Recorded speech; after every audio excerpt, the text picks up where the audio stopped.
తండ్రి, కుమారుడు, పరిశుద్ధాత్మ త్రియేక దేవుని నామం పేరట ఆమెన్.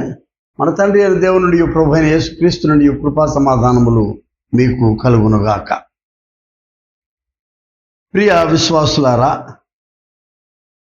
ఈ విశ్రాంతి దినాన ప్రకృతిలో దేవుని స్వరము వినుడని సృష్టి ఉవాచ.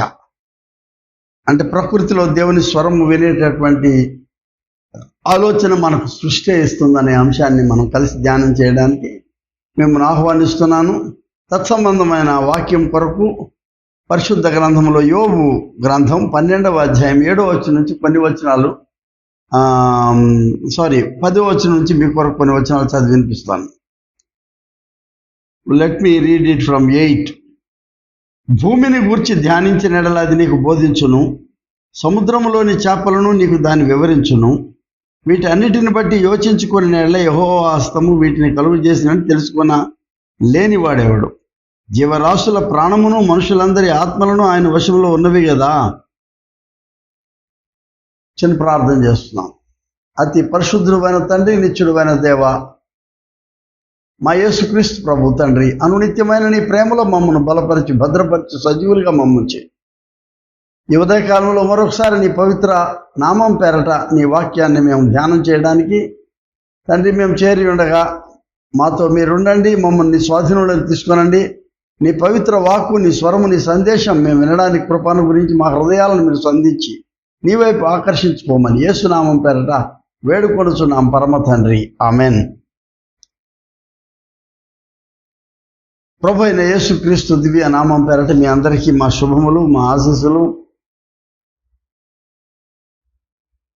నిజానికి మనకి ఈ అంశం ఇచ్చేవాళ్ళు వాళ్ళ సొంత ఆలోచనలు ఈ అంశంలో జొప్పిస్తున్నారు, కానీ సృష్టి గురించి మనం ధ్యానం చేస్తున్నాం ఇవాళ.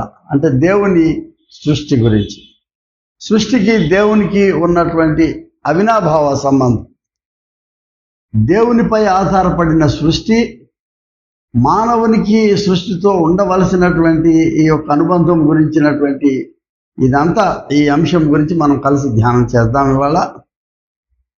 సృష్టి అనేది చాలా పెద్ద మాట. నిజానికి ఈ పాత నిబంధనలో ఈ సృష్టి అనే పదం వాడబడినప్పుడు దాదాపుగా నేను ఒక 10 పదాలు చూడగలను అందులో సృష్టి గురించి. అందులో నేను ఒక ప్రాముఖ్యమైన 3 పదాలు ఎంచుకున్నాను నేను. అంటే పదే మనకు అవి పునరావృతం అవుతున్నటువంటి పదాల్లో అతి ప్రాముఖ్యమైనటువంటిది, ప్రథమమైనటువంటిది పదం ఏంటంటే బారా. బారా అనేది ఎక్స్క్లూజివ్లీ, అంటే కేవలము దైవ హస్త కృత్యము, దేవుని చేత మాత్రమే సృజించబడిన దాన్ని బారా అన్నారు. బారా నౌన్. బెరియా అంటే సృజింపబడిన దాన్ని బెరియా అన్నారు, బారా అనేటువంటి నౌన్ నుంచి. ఆది కాండం 1వ అధ్యాయం 1వ వచనంలో చూస్తాం, ఆది అందు కదా, స్టార్టింగ్ వరుసే ఈ బారా అనేటటువంటి ఆ పదంతో ప్రారంభమవుతుంది. ఆది అందు దేవుడు భూమి ఆకాశములను సృజించెను అనేటటువంటి దేవుడు మాత్రమే చేయగలిగినటువంటి. ఇందులో దేవుని సార్వభౌమత్వము, దేవుని అధినేతృత్వము, ఆధిపత్యము, అంటే దేవుని యొక్క సృష్టి విధాయక శక్తిని ఆ పదంలో మనం ఇక్కడ చూస్తున్నాం, బారా లేక బెరియా అనే పదంలో. రెండవ పదం ఎడ్జార్ అనేటటువంటి పదము ఇంగ్లీష్లో చెప్పాలంటే YATZAR మనం అనుకుందాం, లేక YATSAR అనుకుందాం. ఎడ్జార్ అని అంటే ఏంటంటే ఇది కూడా, కాకపోతే ఇది సృష్టి అనే పదం కంటే నిర్మించబడినటువంటి ఈ ఆలోచన, రూపొందించటం, తయారు చేయటం అనేటటువంటిది. ఉదాహరణకి కుమ్మరి మట్టిని తాను ఒక రూపంలోకి తీసుకొని వచ్చేటువంటి విధానాన్ని ఎడ్జార్. దీని అర్థం ఏంటంటే కుమ్మరి కూడా చేయగలడు, కాబట్టి ఇది కేవలము దైవ హస్తకృత్యమే అన్నవసరం లేదు. కాబట్టి ఎడ్జార్ అనేది చూస్తున్నాం. కానీ దేవునికి ఆపాదించబడింది చాలా చోట్ల. మనం యెషయాలో, ఇర్మియాలోను, కుమ్మరి యొక్క ఈ యొక్క సారూప్యాన్ని మనం చూడగలుగుతాం.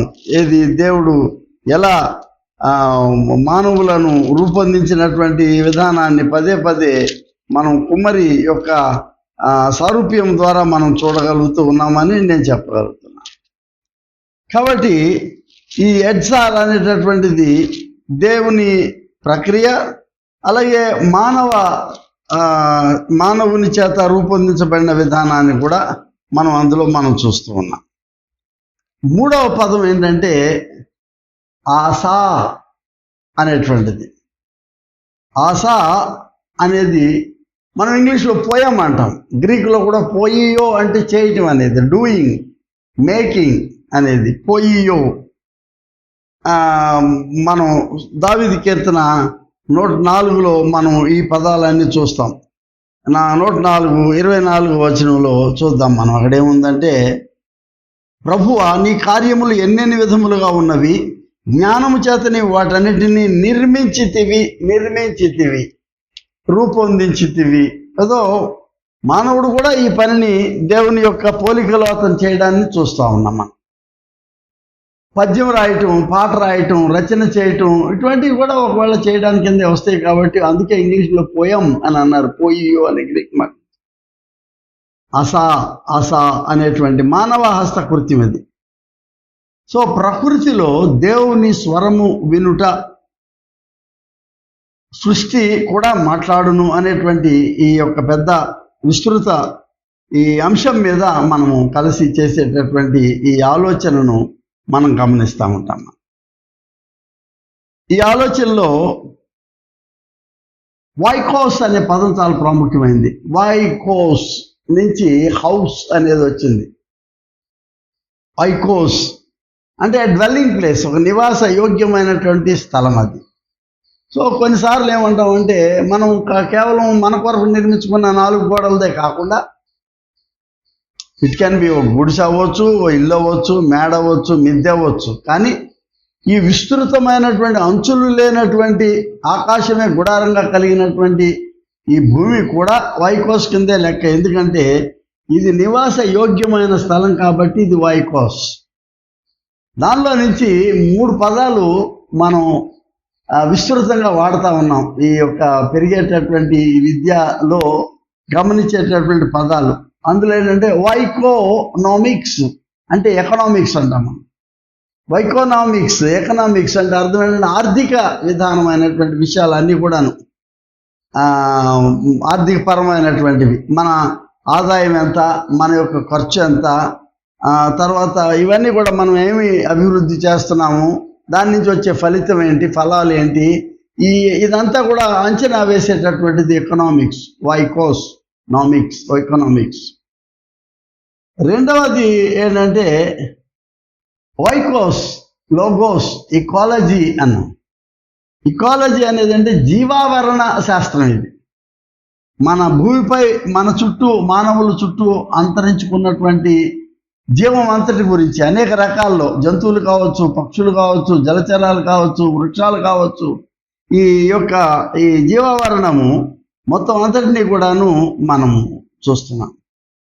మనకు నైసియాలోనే మనకు 325లో అప్పుడే అంతర్జాతీయ మహాసదస్సు కాన్స్టాంటైన్ చక్రవర్తి గారి ఆధ్వర్యంలో జరిగినటువంటి ఈ నైసియాలో మన ఆ క్రీడ్లో మనం నైసియా విశ్వాసోత్తరుల ప్రారంభ వచనం ఏంటి?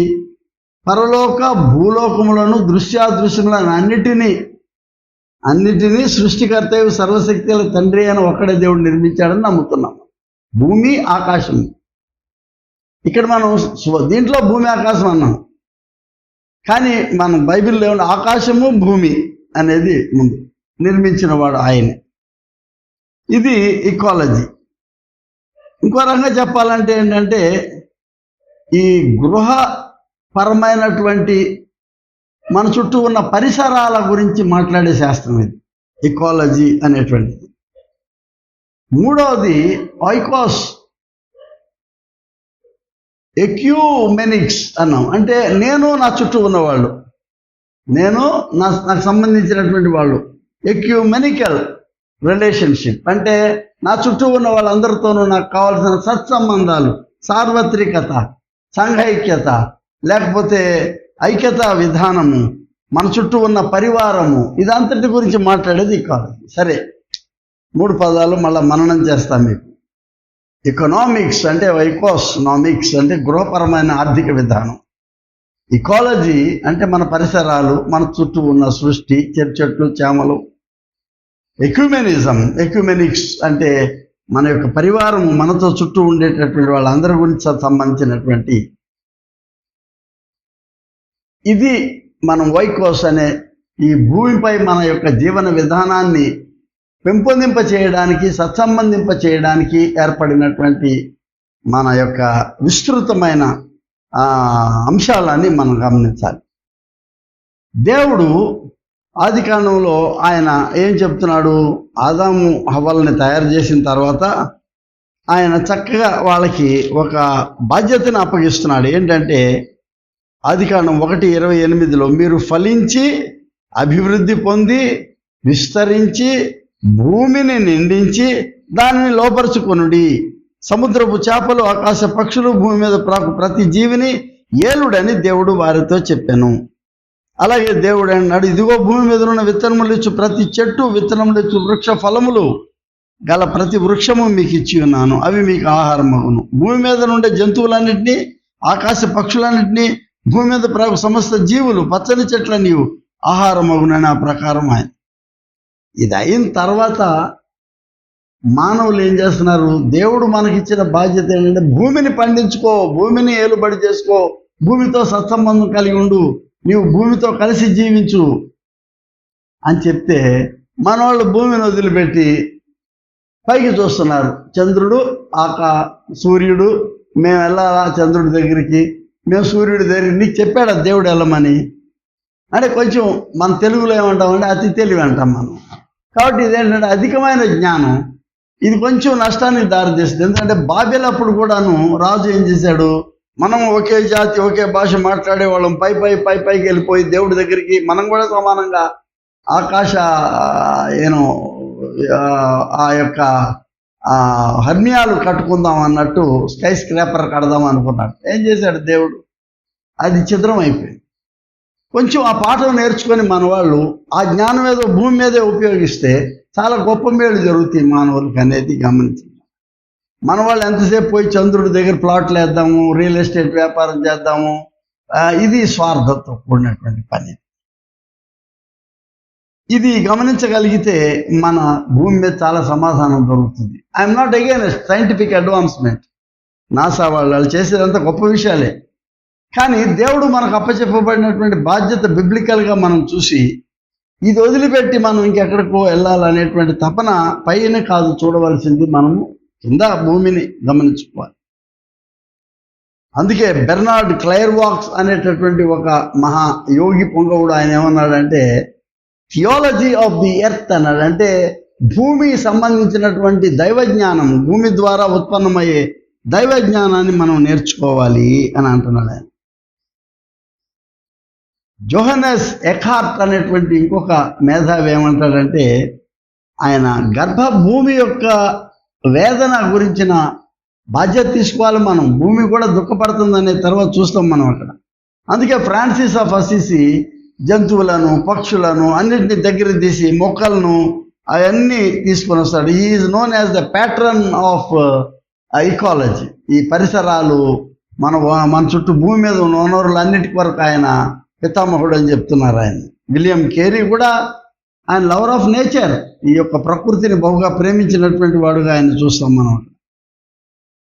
ప్రియ స్నేహితులారా, భూమి అంటే సృష్టి, మానవులు వీళ్ళు అవిభాజ్యమైన సత్సంబంధాన్ని కలిగి ఉండేటువంటి అనుబంధాన్ని మనం బైబిల్లో అన్ని చోట్ల చూస్తూ ఉన్నాం. మనం ఇక్కడ మనం ఈ భూమిపైనటువంటి ఈ యొక్క ఆలోచనలో థియోసెంట్రిజం అంటే దేవుని కేంద్రంగా ఉండవలసినటువంటి ఈ భూమి ఆయనే చేశాడన్నాం. ఎందుకు అంటున్నాం మనం ఆ మాట? 104 దావీదు కీర్తన మనం చదువుతూ ఉంటే, నా ప్రాణమా యెహోవాను సన్నిధించమని ప్రారంభించి ఆయన అంటాడు, వస్త్రము వలె వెలుగును నీవు కప్పి ఉన్నావు, తెరను పరిచినట్టు ఆకాశ విశాలము నీవు పరిచి ఉన్నావు, జలములలో ఆయన తన గదుల దూలములను వేసి ఉన్నాడు. ఈ ఆలోచన ఎక్కడి నుంచి వచ్చిందో, మేఘములను తనకు వాహనముగా చేసుకొని గాలి రెక్కల మీద గమనము చేయుచున్నాడు, వాయువులను తనకు దూతలుగాను అగ్ని జ్వాలలను తనకు పరిచారకులుగాను ఆయన చేసి ఉన్నాడు. భూమి ఎన్నటికీ కదలకుండా ఉన్నట్లు ఆయన దాని పునాదులు వేశాను, దాని మీద అగాధ జలములను నీవు వస్త్రం వలె కప్పితివి. ఇవన్నీ చెప్తూ ఆయన ఏమంటాడంటే, ఇన్ని గొప్ప విషయాలని సూర్యునికి తన అస్తమయ కాలము తెలియను, ఋతువులు తెలుపుటకు ఆయన చంద్రుని నియమించను, నీవు చీకటి కలుగు చేయగా రాత్రి అవుతున్న the whole Psalm 104 describes and depicts about the centrality of God. దైవ కేంద్రితం. మనోళ్ళు ఏం చేస్తున్నారంటే, ఈ దైవ కేంద్రితం వదిలి మానవ కేంద్రితమైన సృష్టి కొరకు తపన పడతాం. అంటే థియోసెంట్రిజం వర్సెస్ ఆంథ్రోపోసెంట్రిజం కదా. మానవ కేంద్రితమైన ఈ భూమి కొరకు ఏముంది? ఇక్కడ దేవుడిచ్చిన అడుగులన్నీ కాల్చేయటం, కొట్టేయటం, అక్కడ పెద్ద అపార్ట్మెంట్లు కట్టుకోవడం, అక్కడ రియల్ ఎస్టేట్ వ్యాపారాలు చేసుకోవడం, విస్తరించి భూమి మీద పచ్చదనం లేకుండా చేయటం అనేది, ఆ తర్వాత కెమికల్ సంబంధించిన ఫ్యాక్టరీలు పెట్టేయడం, ఆ కెమికల్ వేస్ట్ అంతా కూడా సముద్రాల్లోనూ నదుల్లో వదిలేయటం, అది మానవులు సస్యశ్యామలమైనటువంటి వాతావరణంలో ఆ పొల్యూటెడ్ వాటర్ తాగి మనం చేతులు వేళ్ళు గోర్లన్నీ రంగులు పోయి ఎన్ని రకాల వ్యాధులు, వంకర కాళ్ళు రావటం, ఇవన్నీ ఏంటంటే మనంతా ఆంథ్రోపోసెంట్రిజం యొక్క రిజల్ట్స్. ఇవన్నీ వాతావరణ మార్పుల గురించి కూడా దావీదు కీర్తన 104 చెప్తా ఉన్నాడు. వాతావరణ మార్పులు, creation should be celebrating in God's fellowship and in the fellowship with humans. దాని బదులు భూమి కూడా ప్రసవ వేదన పడుతుంది అనేది మనం చూస్తున్నాం. రోమీలకు రాసిన పత్రిక 8వ అధ్యాయంలో 22వ వచనంలో భూమి కూడా ఆ పడేటటువంటి ఆ వేదన గురించి వ్రాయబడి ఉంది. అక్కడ ఏమనుంది చూడండి, 22వ వచనం, సృష్టి యావత్తు ఇది వరకు ఏకగ్రీవముగా మూల్గుచు ప్రసవ వేదన పడుచున్నదని ఎరుగుదుము. దేనికి? మనం బరువు అయిపోయాం భూమి మీద. అంటే జనం ఎక్కువైనందుకు కాదు, భూమి ఎంతైనా భరిస్తుంది. మనం చేసే పనులు మంచివి కాదనమాట. చాలా చెడ్డ మాటలు ఉన్నాయి. తల్లిపాలు తాగి అంటారు కదా, తల్లిని కొట్టడానికి చేతినోళ్ళలాగా మనం భూమి మీద పెరిగి ఈ పచ్చదనాన్ని ఆస్వాదించలేక, ఈ సస్యశ్యామలమైన ఈ వాతావరణాన్ని అనుభవించలేక, ఈ చక్కటి ఈ కాలుష్యం లేనటువంటి గాలిని పీల్చలేక, ఆ నిర్మలమైనటువంటి ఆ నీటిని తాగలేక మనం వాటిని పాడు చేసి ఇతరులకి తాగనీయకుండా, ఇతరులు ఆస్వాదించకుండా చేసేటటువంటి ఈ యొక్క ప్రక్రియ చాలా ఈ సృష్టిని పాడు చేసి, అందుకే సృష్టి బాధపడతా ఉంది. Therefore there needs a salvation, soteriological అంటే రక్షణాపరమైనటువంటి ఈ యొక్క విధానాన్ని దేవుడు ఎంచుకున్నాడు. కొలసీ పత్రిక 1వ అధ్యాయము మరి మనం చూస్తే అందులో the purpose of God's coming, దేవుడి యొక్క రాకడ యొక్క ఆవశ్యకత ఏమని ఉంటుంది అందులో, ఆయన అదృశ్య దేవుని స్వరూపివై సర్వ సృష్టికి ఆది సంభూతుడునై ఉన్నాడు. సర్వ సృష్టికి అందులో చాలా ఇచ్చాడు. ఆకాశము, భూమి, దృశ్యము, అదృశ్యము వగైరా అన్నిటిని కూడా ఆయనే సృష్టించాడు. ఆయన అన్నిటికంటే ముందున్నవాడు, ఆయనే సమస్తమునకు ఆధారభూతుడు అని చెప్తాడు. గాడ్ సెంటర్డ్ క్రియేషన్ ఎంతగా బాధపడుతుంది, ఎంత నష్టపోతుంది అనేటటువంటి ఈ సృష్టి కాలుష్యం ద్వారా ఎంత నష్టం. సృష్టిని కాపాడవలసిన బాధ్యత దేవుడు మనకిచ్చాడు. భూమిని నీకు ఇస్తున్న బాధ్యత. You are appointed as God's representative on earth to protect, to develop and to enjoy the fruition of this creation. Whereas we are destroying it. కాపాడేదానికి బదులు కాలుష్యాన్ని పెంచుతున్నాం మనం. ఈ ఉపోద్ఘాతం వదిలేస్తే ప్రాముఖ్యమైనటువంటి దైవపరమైన ఆధ్యాత్మిక విషయాలు మనం చూడగలిగితే, ఈవెన్ యెషయా గ్రంథంలో కూడా 35వ అధ్యాయాన్ని నేను చూసి చాలాసార్లు నేను ఆశ్చర్యపోతూ ఉంటాను. ఆనాడే ఇంత జ్ఞానాన్ని వీళ్ళు రాసిన దానికి ఎలా వచ్చిందని. సృష్టి మానవుల యొక్క జీవన విధానము కలిసి ఎలా ప్రయాణం చేస్తున్నాయో, యెషయా 35 గ్రంథం మనం చూస్తాం. అరణ్యము ఎండిన భూమియు సంతోషించును, అడవి ఉల్లసించి కస్తూరి పుష్పం వలె పూయును, అవి బహుగా పూయిచు ఉల్లసించి సంగీతములు పాడును అని లెబనోను, కర్మెలు అక్కడున్న లోకల్ కాంటెక్స్ట్ గురించి మాట్లాడారు. సడన్గా 3వ వచనంలో సృష్టి నుంచి, ప్రకృతి నుంచి మానవుల వైపు మళ్ళింది ఆ రచయిత యొక్క ఆలోచన. సడలిన చేతులు బలపరచుడి, తొట్టిల్లు మోకాళ్ళు దృఢపరచుడి, తత్తరులు హృదయంతో ఇట్లనుడి, భయపడక ధైర్యంగా ఉండుడి, ప్రతిదండన చేయుటకై మీ దేవుడు వచ్చుచున్నాడు, ఆయనే వచ్చి తానే మిమ్మను రక్షించును. అంటే ఈ యొక్క భూమిపై మీకు ఇచ్చినటువంటి సౌందర్యము, దీని యొక్క సృష్టి యొక్క ఇంటిగ్రిటీ, సమన్వయత, సమగ్రత, సమృద్ధిని ఛిద్రం చేసే మన నుండి భూమిని తప్పించే దానికి ఆయన మన దగ్గరకు వస్తున్నాడు. ఆయనే వచ్చి తానే మిమ్మను రక్షించును. God himself as the creator, he himself is the creator, he will come down to save us. అలా వచ్చినప్పుడు సృష్టి ఒక్కటే కాదు సంతోషించేది, గంతులేసేది, మానవుల్లో కూడా ఉన్న వైకల్యం కూడా తొలగించేదానికి ఆయన వస్తున్నాడని చెప్తా ఉన్నాడు. సరే, అది వేరే సబ్జెక్ట్. అది దీని గురించి మనం మాట్లాడుతూ, ఒకనాడు ఆయన వచ్చినప్పుడు ఎండమావులు మడుగులవును, ఎండిన భూమి నీటి బుగ్గలు పుట్టును అని చెప్తూ, మానవుల విషయంలో కూడా గుడ్డివారి కనులు తెరవబడును, చెవిటివారు చెవులు విప్పబడును, కుంటివారి దుప్పులు వారి గంతులు వేయను, మోవాని నాలుగు పాడును, అరణ్యంలో నీళ్లు ఉబుకును, మానవుడి యొక్క మాటలు వచ్చును. ఈ రెండింటి సాపత్యాన్ని ఆయన తీసుకొని వస్తున్నాడు. వాట్ ఎ రిచ్ సిమిలీ, రెండింటిని దగ్గర పెట్టి పోల్చి చూడడం అనేది. టిఆర్డి షార్డిన్ అనే ఒక ఫ్రెంచ్ థియోలోజియన్, వేదాంతి, ఆయన ఏమని తన యొక్క భాష్యం, తన యొక్క ఆలోచన ఏం చెప్తా అంటే, యేసుక్రీస్తు అందుకే రావాల్సి వచ్చింది. దేనికంటే కేవలం మానవుల కొరకే వచ్చాడు అనుకునేది తప్పది. ఆయన వేదన పడుతున్న సృష్టి తన కర్త కొరకు ఎదురు చూస్తుందంట. ఈ passionately waiting for the creator God to come అనే దాని కొరకు సృష్టి కూడా ఎదురు చూస్తుంది అనేటువంటి ఈ ఆలోచన మనం చూడాలి. ఆయన రాకడ కొరకు చూడండి. పేతురు 2వ పత్రికలో 3వ అధ్యాయంలో ఆయన 11వ వచనం ఇవన్నీ అంటే ఇంకొంచెం ముందు 10వ వచనం, ప్రభు దినము గురించి మాట్లాడు. ఆ దినమున ఆకాశములు మహాధ్వనితో గతించిపోవును, పంచభూతములు మిక్కుటమైన కేంద్రముతో లయమైపోవును, భూమియు దాని మీద ఉన్న కృత్యములు కాలిపోవును. ఇవన్నీ ఇట్లు లయమైపోవునవు గనుక ఆకాశములు రవులు కొని లయమైపోవునట్టి పంచభూతములు మహావేంద్రముతో కరిగిపోవునట్టు దేవుని దినపు రాకడ కొరకు కనిపెట్టుచు ఎట్సెట్రా ఎట్సెట్రా, క్రొత్త ఆకాశం కొరకు, క్రొత్త భూమి కొరకు కనిపెట్టుచున్నాము, వాటి యందు నీతి నివసించును. State of affairs. చొక్కా చిరిగిపోతే తీసి పడేస్తాం, కుట్టి వాడుకొని వదిలేస్తాం, అవునా? భూమి మీద కూడా మన యొక్క ప్రవర్తన భయంకరంగా అదుపు లేనటువంటి ప్రవర్తన అయినప్పుడు ఈ సృష్టి అచేతనంగా ఉండిపోయే నిస్సహాయురాలైనటువంటి ఒక తల్లి తన బిడ్డను, దుర్మార్గుడైన కుమారుని చూడలేని స్థితిలో కళ్ళు మూసుకున్నట్టుగా, కన్నీరు కారుస్తున్నట్టుగా ఈ సృష్టి లయమైపోతుందంట, కరిగిపోతుందంట, మహావేదనతో ఉందని చెప్తా ఉన్నాడు. ఆయన వస్తున్నాడు మహావేంద్రముతో, a passionate waiting for the creator God to come.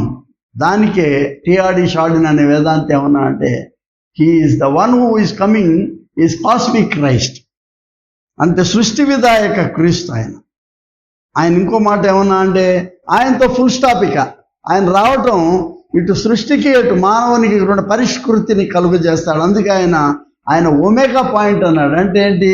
ఈ గ్రీకు భాషలో చివరి అక్షరం ఒమేగా అనేది కదా, ఆల్ఫాయు ఒమేగాయు అండ్ ఆల్ఫా బిగినింగ్, ఒమేగా చివరి. Christ is the omega point, is the ultimate unifying, అంటే వాటన్నిటినీ కూడా సమన్వయపరచగలిగే స్థితి ఆ సృష్టి విధాయక క్రీస్తు. ఆయన రావాలి, ఆయన రక్షించాలి. సొటీరియాలజికల్ ఆస్పెక్ట్ అంటే రక్షణ విధానమైనటువంటి స్థితిలో మనం చూస్తున్నాం. ఒక పాల్ శాంట్మాయర్ అనే ఒక అమెరికన్ వేదాంతి, ఆయన కూడా మన ఫ్రాన్సిస్ ఆఫ్ అసిసి లాగా ఏమంటా అంటే, భూమి నీకంటే అక్కయ్య, ఈ సృష్టి నీకు అక్క, పెద్ద సహోదరి, గౌరవించని చెప్తా ఉన్నాడు. ఈ సిస్టర్ ఎర్త్ అనే మాట చెప్తున్నాడు. ప్రియ స్నేహితులారా, ఒక బ్యాప్టిస్ట్ థియోలోజియన్ రిచర్డ్ జోన్స్ అని అమెరికాలో, ఆయన ఏమంటాడంటే ఈకో జస్టిస్ అన్నాడు. సృష్టికి న్యాయం చేయాలి మనం. దేవుడు ఏర్పాటు చేసినటువంటి ఈ యొక్క నియమాలని మనం మళ్ళా ఆయనకు గుర్తు తెచ్చుకోవాలి. ఆయన ఏమన్నాడు, ఈ సృష్టిని బాగా చూసుకోండి, ఈ భూమిని పండించుకోండి, సమృద్ధిగా పండించుకోండి, కాపాడుకోండి, ఫలించి అభివృద్ధి చెందండి అని ఆయన చెప్తా ఉంటే మనం పాడు చేసుకున్నాం. అది ఈకో జస్టిస్ అంటే return back to the earth, return back to the nature. వెనక్కి వచ్చేసి మనం స్నేహ సౌహృద భావంతో మనం ఉండాలి. జీవావరణ న్యాయం జరిగించమంటున్నాడు, ఈకో జస్టిస్. అందుకే యెషయా 55లో మళ్ళీ వెనక్కి వచ్చేసి మనం ఈ న్యాయంతో అంటే సమాధాన పడవలసినటువంటి మన యొక్క విధానాన్ని గురించి మాట్లాడుతూ ఉన్నాడు. 55:12 వచనంలో ఏమని ఉంటుందంటే, మీరు సంతోషముగా బయలువెళ్ళుచు సమాధానము పొంది తోడుకొని పోబడును. మీ ఎదుట పర్వతముల మెట్టలు సంగీత నాదము చేయును, పొలములోని చెట్లని చప్పట్లు కొట్టును, ముండ్ల చెట్లకు బదులు దేవదారు వృక్షములు మొలుచును, దురదగొండి చెట్లకు బదులు గొంజి వృక్షములు ఎదుగును. అంటే సొగసైన వృక్షాలు ఎదుగును, అవి యెహోవాకు ఖ్యాతిగా ఉంటాయని. అంటే ఏంటంటే మీరు వస్తూ ఉంటే సృష్టి భయపడుకోకూడదు. అమ్మో నన్ను కొట్టేస్తాడు, ఆ చెట్టు నరికేస్తాడు, అమ్మో మమ్మల్ని కాల్ చేస్తాడు అడవిలో, అమ్మో మా భూమిని తవ్వేస్తారు. అలా మీరు వస్తున్నారంటే భూమి ఎగిరి చప్పట్లు కొట్టాలంటే మీరు సంతోషముగా బయలువెళ్ళుచు సమాధానంతో. Are you coming into the forest, into the nature with peace, God given peace? దేవుడు ఇచ్చినటువంటి సమాధానంతో వస్తున్నారా అనే ప్రశ్న మనం చూస్తున్నాం. ఒక ఆధ్యాత్మిక పరివర్తన, ఒక నైతిక పరివర్తన, ఒక మానసిక పరివర్తన మానవులకి కావాలని దీన్నే arch bishop William temple, Anglican arch bishop గారు ఏమన్నారంటే దీన్ని ఈకో స్పిరిచువాలిటీ అన్నాడు. అంటే జీవావరణ ఆధ్యాత్మికత. నువ్వు ఆధ్యాత్మిక అంటే తలుపులు మూసుకొని కూర్చోవడం ఆధ్యాత్మికత అక్కడ కాదు. అది పరిమితమైనది. అది యు మస్ట్ కమ్ అవుట్, బయటకు వచ్చేసేయాల, నీ చెట్లను కౌగలించుకోవాలా. జర్మనీలో, ఇంగ్లాండ్లో, ఈ యూరోప్లో ఇప్పుడు ఏం జరుగుతుందంటే వారంకి ఒకసారి ఫ్యామిలీ బయటకు వెళ్ళిపోతున్నారు, వెళ్ళి చెట్ల మధ్యకి వెళ్ళిపోయి ఎవరికి వాళ్ళే ఒక చెట్టు నెట్ట కౌగలించుకొని కొంచెం సేపు అట్లా ఒక maybe maximum 1 hour or 5 minutes 10 minutes ఆ చెట్టు యొక్క వైబ్రేషన్ నీకు తగలాల, నీ వైబ్రేషన్ చెట్టుకు తగలాల. ఈ పరస్పరమైనటువంటి ఈ మీ గుండె నాదము చెట్టుకు తగిలినట్టు చెట్టు శ్వాస కూడా నీకు తగులుతుంది, చెట్టు చలనము, చెట్టు కదలిక కూడా నీకు తెలుస్తుంది. It's a mutual talking to each other, spending your time to each other, communicating with each other అని గమనించండి. ఈకో స్పిరిచువాలిటీ ఇది చాలా గొప్ప విషయం. ఇది రియో డి జనీరో 92 వాతావరణ కాలుష్యం గురించినటువంటి ఆ కన్సర్న్ బాధ్యతను ప్రపంచ దేశాలు బయలుపరిచాయి. అందులో భారతదేశం నుంచి కూడా పివి నరసింహారావు ప్రధానమంత్రి మనం వెళ్ళారు. అక్కడ ఎన్విరాన్మెంట్ జస్టిస్ కొరకు, వాతావరణ ధర్మాన్ని, న్యాయాన్ని జరిగించేదానికి మనం చెట్లను పెంచాలా, మనం వృక్షాలను పెంచాలా, అడవులు పెంచాలా. ఎందుకంటే ఓజోన్ జోన్ లేయర్ అది పోతే తొందరగా సూర్యం డైరెక్ట్గా సూర్యకాంతి మన మీదకి రాకుండా అది ఆపుతుంది. అది ఇప్పుడు వరకు అది కనుక తెరుచుకుందంటే భూమి మీద మనుషులు మాడిపోతారు. యానిమల్స్, జంతువులు మలమల మాడి నాశనం అయిపోతాయి. అక్కడ పక్షులు ఎగరవు, ఆ ఉష్ణంలో, ఆ వేడిలో పక్షులు ఎగరవు. అని మన నీరంతా కూడాను భయంకరమైన వేడి చేత నిండి దేనికి పనికిరావు, తాగడానికి పనికిరావు, మీరు అందులో స్నానాలు చేయడానికి పనికిరాదు, వేస్ట్ వాటర్ అనమాట. చెట్లు మాడిపోతాయి ఆ నీటికి. We are responsible for a better nature. ఇది దేవుడు మనకి ఇచ్చినటువంటి responsibility to protect and to develop the nature అనేది. నూతన జీవరాశిని మనం కొత్త తరం ఇంకొకటి చేస్తున్నాం, అదేంటే క్లోనింగ్ అనే విధానం. దేవుడిచ్చిన సృష్టికి మనం ప్రతి సృష్టి చేయాలని ప్రయత్నం చేస్తున్నాం. నీచం అనుకుంటున్నాను నేనైతే. సింహాన్ని, పులిని దగ్గర పెట్టి కొత్త జీవిని తయారు చేయాలనుకోవడం, కుక్కని, పిల్లిని దగ్గర పెట్టి కొత్త జీవిని తయారు, ఇది వినటానికి చాలా నేస్టీగా ఉంది. ఇక్కడ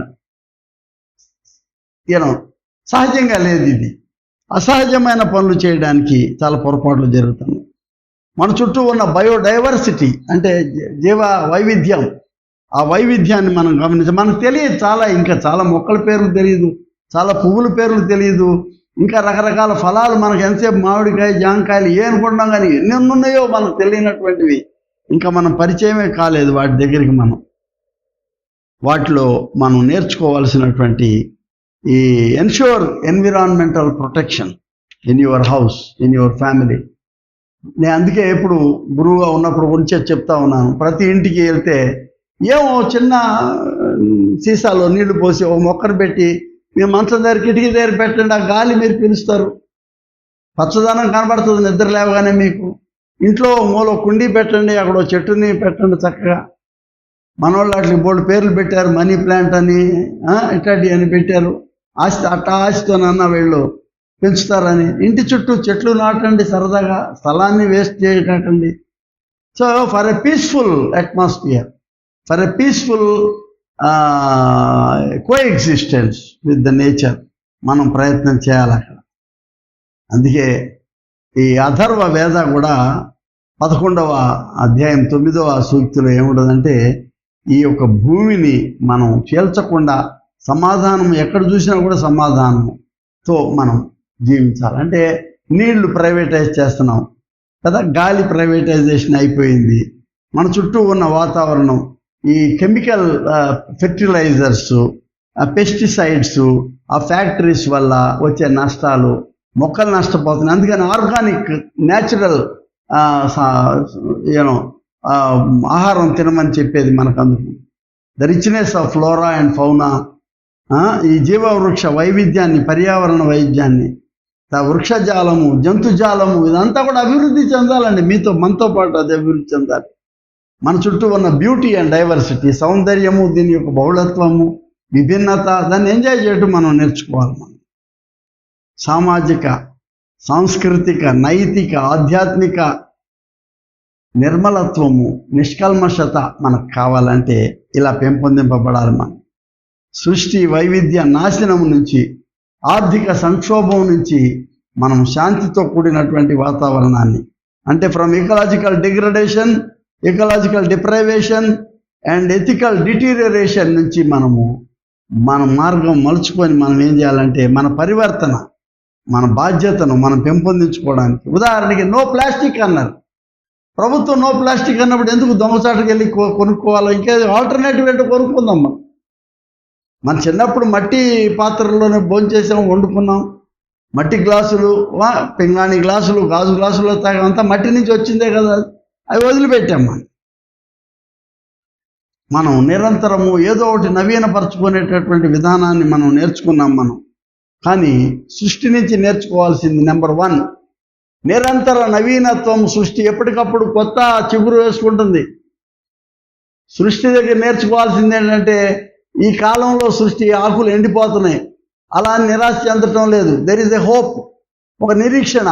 మరలా నూతన ఋతువు వచ్చినప్పుడు, వసంత ఋతువు అయిపోగానే మరలా చిగురు వేస్తుంది, మళ్ళీ పచ్చగా అయిపోతుంది, మళ్ళీ నిండుగా అయిపోతుంది, మళ్ళీ ఫలభరితం అవుతుంది.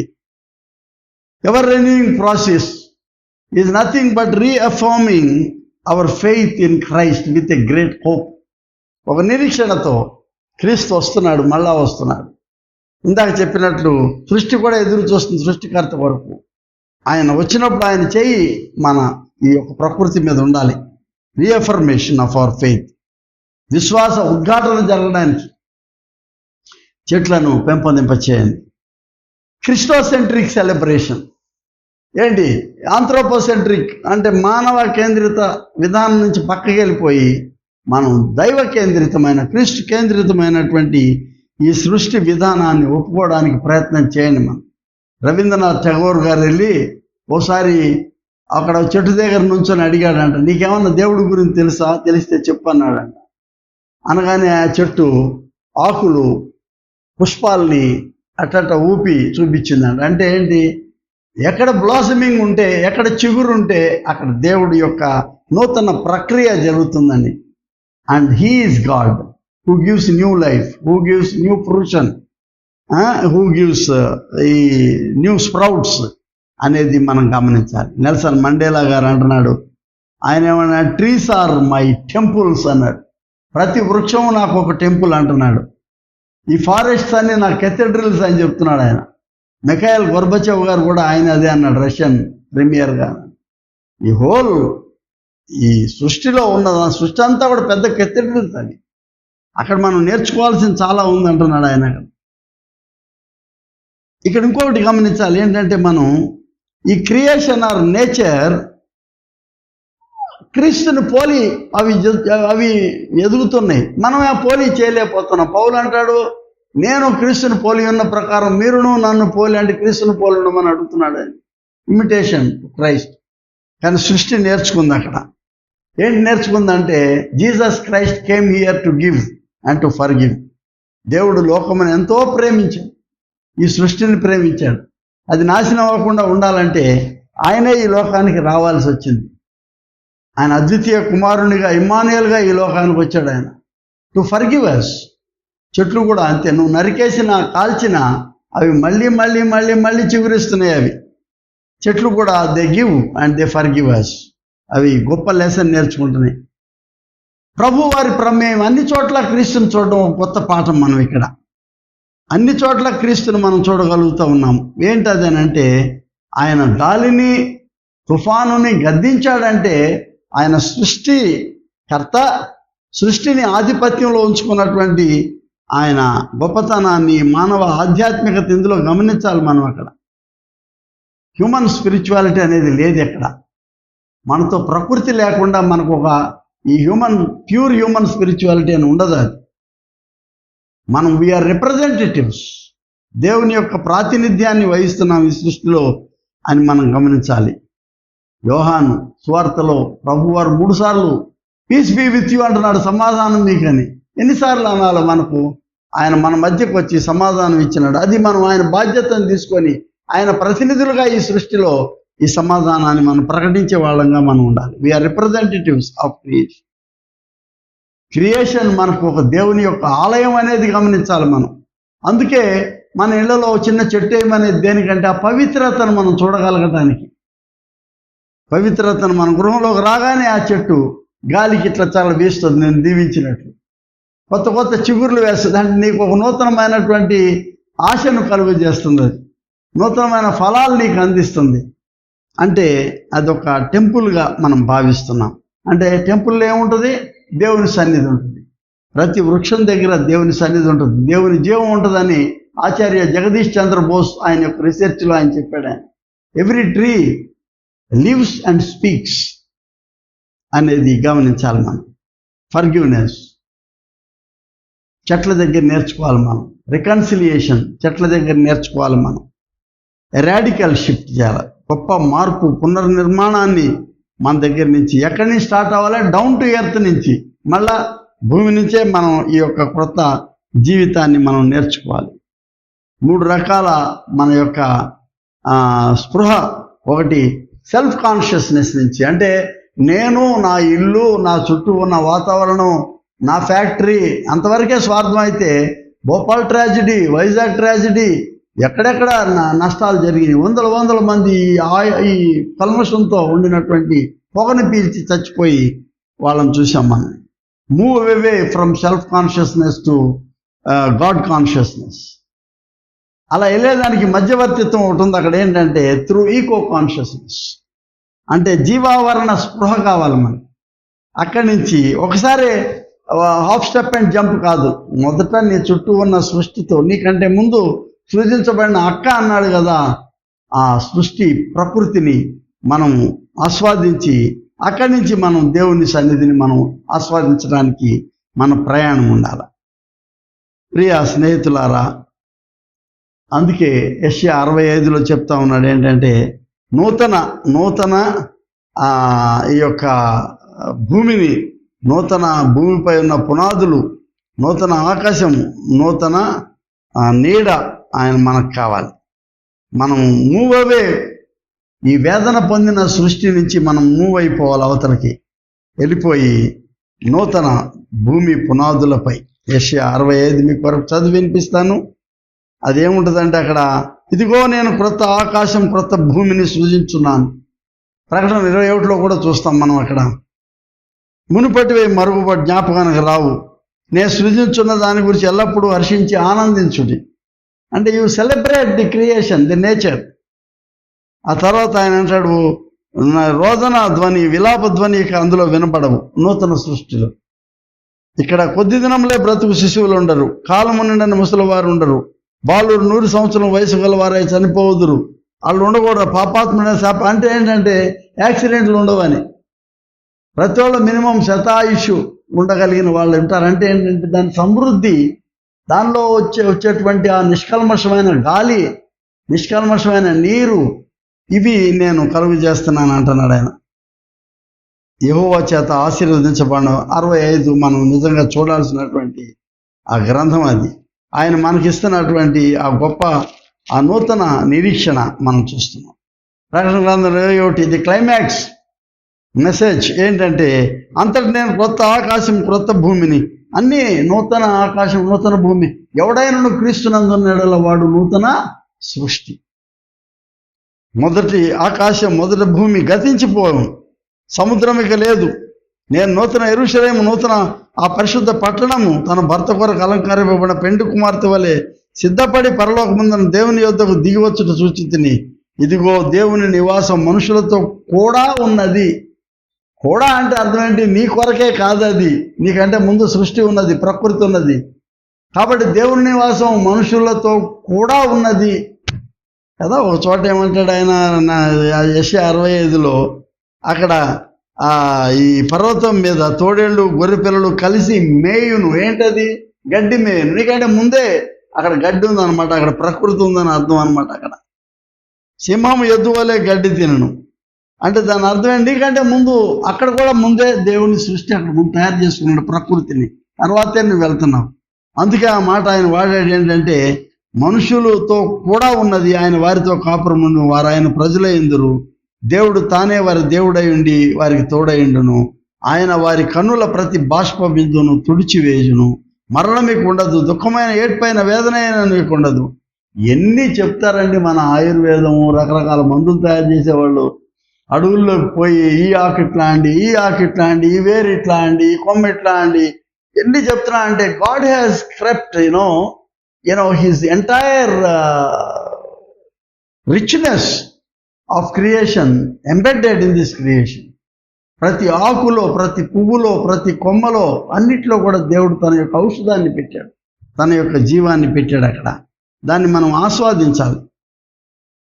ప్రకృతి, మానవులు, వీ షుడ్ బి కో బ్రీదర్స్. దేవుడిచ్చే ఆ ఊపిరిని, ఆ ఆ వాయువును పరస్పరము ఊపిరి పీల్చుకునే వాళ్ళగా మనం ఉండాలని. Therefore you go out. వారం కాకపోతే నెలకు ఒకసారి వెళ్ళి ఆ ప్లాంట్ని టచ్ చేయాలి, ఒక చెట్టుని టచ్ చేసి, ఉందా నీకు అటువంటి అడవి ఉందా దగ్గరలో? మనకు న్యాచురల్ ఫారెస్ట్స్ ఉన్నాయి, మనకు ఆఫ్రికాలో అక్కడెక్కడ కదా, అమెరికాలో అమెజాన్ ఫారెస్ట్ పెద్దవి, జర్మనీ. ఈ మోడర్న్ యుద్ధాల తర్వాత నిర్మాణం చేసుకున్నారు వీళ్ళు. నెదర్లాండ్స్, లగ్జంబర్గ్, వీటన్నిటిలోనూ ఆర్టిఫిషియల్ ఫారెస్ట్స్, పెద్ద పెద్ద ట్రీస్ ఉంటాయి. అక్కడ పోయి వాటిని హత్తుకొని, let us live with the mutual breathing, mutual communication, touching each other, touching the plants, embrace them, spend a break. సీషోర్స్కి వెళ్ళి కాసేపు కూర్చోండి. మునగ మనుషుల మిమ్మల్ని నా నష్టపోయేదాన్ని, నదుల దగ్గర కూర్చోండి. అన్ఫార్చునేట్లీ నదుల పక్కన గొప్ప గొప్ప వాళ్ళు అందరూ ఇల్లు కట్టేసుకుంటున్నారు, ప్రైవేటైజ్ చేసేసుకుంటున్నారు. అది we need to come back. ఆ రివర్ షోర్స్కి రావాలి మనం, నేచర్లో స్పెండ్ చేసేదానికి రావాలి మనం. ప్రియ స్నేహితులారా, వి కమ్ బ్యాక్. ఆదిలో దేవుడు మానవుని సృష్టించే దానికంటే ముందు అంతా తయారు చేసి పెట్టాడు. ఓ పసిపిల్లవాడు పుట్టగానే తల్లి వాళ్ళ పెద్దవాళ్ళు అందరూ కూడాను ఆ చక్కటి బెడ్ తయారు చేస్తారు కదా, అన్ని రకాల గుడ్డలు అన్నీ తయారు చేసి పెడతారు. చంటి బిడ్డకు ప్రిపేర్ చేసి దానికి దేవుడు మానవ సృష్టికి ముందే ఈ ఆకాశము, ఈ సముద్రము, ఈ కొండలు, భూమి, ఈ పచ్చదనము, ఈ చెట్లు అన్నీ ఆయన ఊపిరి ముందే అక్కడ ఊదాడు. ఆయన ఆ జీవాత్మ మనకిచ్చాడు. ఆయన we are co breathers with God along with the nature. అది మర్చిపోవద్దు. మనం ముగ్గురు కలిసి ఉన్నాం, మనము, ప్రకృతి, దేవుడు. ఈ పరిష్వంగనలో మన యొక్క ఈ నూతన ఈ సృష్టి విధానాన్ని అనుభవించడం నేర్చుకోవాలి. క్రీస్తు కేంద్రితమైన ఈ మహా సృష్టి మన గొప్ప వరం. అది ప్రార్థన చేసుకున్నాం. అతి పవిత్రుడు అయిన మా దేవ, మాకిచ్చినటువంటి ఈ యొక్క సమృద్ధితో కూడిన ఈ వనరులు, ఈ సృష్టి అంతటిని బట్టి వందనాలు చెల్లిస్తున్నాం. మేము తప్పు చేస్తున్నాం చాలాసార్లు. మేము ఆ యొక్క గొప్పతనాన్ని మేము విస్మరించి, నిన్ను విస్మరించి, నీ ప్రకృతిని దూరంగా తొలగి మేము చేసినటువంటి ఈ యొక్క దుష్ట స్థితిని బట్టి మమ్మల్ని మన్నించండి, క్షమించండి. నిజంగానే ప్రకృతి మీ వలే ప్రభా క్షమించే గుణం కలిగి ఉంది. మాలో లేకపోయింది ఆ గుణం. మేము నేర్చుకోవడానికి మా మనస్సులు ప్రేరేపించండి. ఇంత గొప్ప సుందరమైనటువంటి ఈ సృష్టి, ఈ నీరు, ఈ యొక్క ఆకాశము, ఈ భూమి, ఈ వనవృక్షాదులు, ఈ పువ్వులు అన్నీ కూడా మీరు మాకు ఇస్తున్నటువంటి, we are enjoying, we are celebrating the richness of your creation. మేము మా జీవితాలను కూడా ఈ ప్రకృతితో జోడించుకొని సెలబ్రేట్ చేయడానికి మీ యొక్క ప్రేమను మేము సెలబ్రేట్ చేసే ఆ ప్రేరణ మాలో కలుగు చేయమని వేడుకుంటున్నాం. మా సంఘాలు, క్రైస్తవ ఆలయాల చుట్టూ మొక్కలు నాటాలి. మేము మా గృహాల చుట్టూ మేము మొక్కలు నాటుకోవాలి. మా బిడ్డలకు ఈ మొక్కలు నాటి వీటి ద్వారా అవి ఎలా ఎదుగుతున్నాయో మేము అలా ఎదుగుతున్నాం అనేటటువంటి ఈ యొక్క ఈ స్పృహ మా కుటుంబాల్లో మా బిడ్డలకు కలుగు చేయమని మీరే మహిమ ఘనత కీర్తి పొందమని యేసునామం పేరట వేడుకొనుచున్నాం పరమ తండ్రి. ఆమేన్. మన ప్రభువైన యేసుక్రీస్తు కృప, తండ్రి అయిన దేవుని ప్రేమ, పరిశుద్ధాత్మ యొక్క నిత్య సహవాసము మీకు, మీ బిడ్డలకు సదా తోడై ఉండును గాక. ఆమేన్.